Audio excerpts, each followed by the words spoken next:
In today's video, I'm going to teach you how to collect and organize wedding photos from your guests using Google Drive. This method ensures you gather all those wonderful memories without hassle, and I'll guide you through each step with clarity and ease. To begin, open up Google Drive on your computer or mobile device. Once there, click the New button in the top left-hand corner. Then select Folder from the drop-down menu that appears. You'll want to give this new folder a memorable name.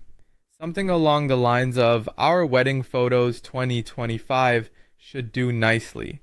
This name will serve as a central hub for all the pictures your guests will upload. After creating your folder, it's important to set the correct permissions so guests can contribute their photos.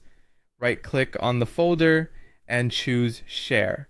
At the bottom of the dialog box, click on Copy Link. Now change the access settings. Make sure you change it to anyone with the link and set their role to editor. This way, anyone with the link can upload their photos. Remember, after the wedding, it's wise to switch the permissions back to viewer to ensure your photos remain safe and unaltered.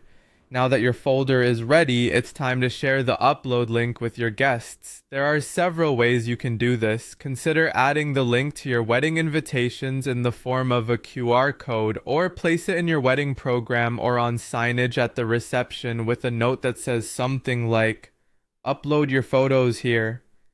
You can also send it out in a group text or email before the big day. The beauty of this approach is that guests won't need to download any apps.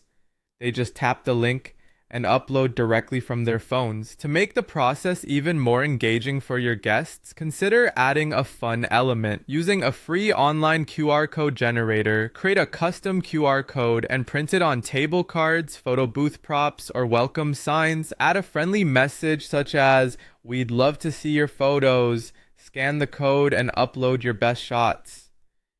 The novelty of using a QR code can make the experience more enjoyable and encourage more people to contribute. Once the wedding is over and the photos have been gathered, it's time to organize them. Begin by sorting the images into subfolders within your main folder based on categories like ceremony, reception, family, and friends. Afterward, download the entire album so you have a backup of everything. Finally, compile all the images into a cohesive gallery and share a link with your guests. This way, everyone who contributed photos can relive the day and enjoy the collection of captured moments. By following these steps, you'll efficiently gather and organize all those precious memories from your wedding day. This simple process ensures that not only will you have a beautiful album to look back on, but you'll also have engaged your guests in creating something truly special. Happy planning and enjoy your big day!